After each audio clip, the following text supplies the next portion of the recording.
श्री स्कंद माताए नमः। स्कंद माता का नवरात्रा 5वां दिन। नवरात्रि के 5वें दिन माँ दुर्गा के स्कंद माता रूप की पूजा की जाती है। इनका नाम भगवान कार्तिकेय अर्थात स्कंद की माता होने के कारण पड़ा।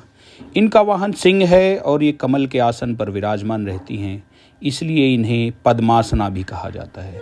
इनकी 4 भुजाएं होती हैं, दोनों ऊपरी हाथों में कमल के फूल हैं, एक हाथ वरद मुद्रा में और दूसरा अभय मुद्रा में होता है। स्कंद माता की पौराणिक कथा इस प्रकार है कि प्राचीन समय में राक्षस तारकासुर ने कठोर तपस्या करके ब्रह्मा जी से अमरता का वरदान मांगा।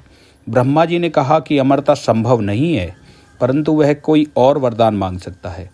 इस पर तारकासुर ने वर मांगा कि उसे केवल भगवान शिव के पुत्र द्वारा ही मारा जा सके। तब तक भगवान शिव ध्यान मग्न थे और विवाह करने का कोई विचार नहीं था।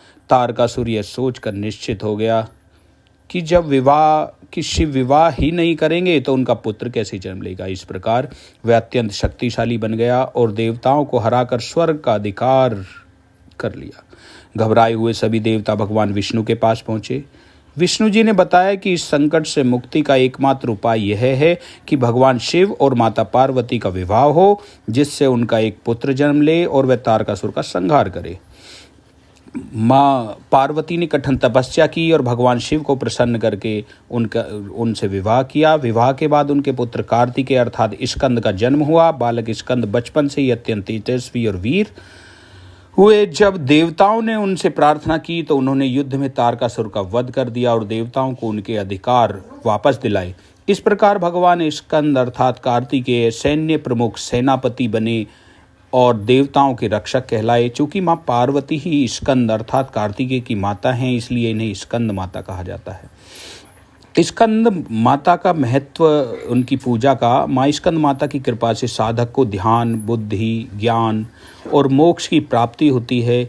जो भी भक्त सच्चे मन से इनकी पूजा करता है उसे संतान, सुख, समृद्धि और जीवन में शांति मिलती है। नवरात्रि के 5वें दिन इनकी पूजा करने से विशेष पुण्य प्राप्त होता है और सारे दुख दूर हो जाते हैं। बोलो पार्वती पतये नमः, श्री कार्तिकेय माताय नमः, स्कंद माताय नमः।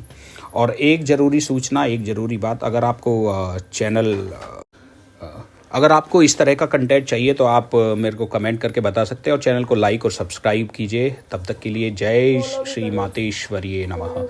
अगले नवरात्रि के साथ मैं फिर आपकी सेवा में हाजिर होऊंगा। तब तक के लिए जय मातेश्वरी, जय।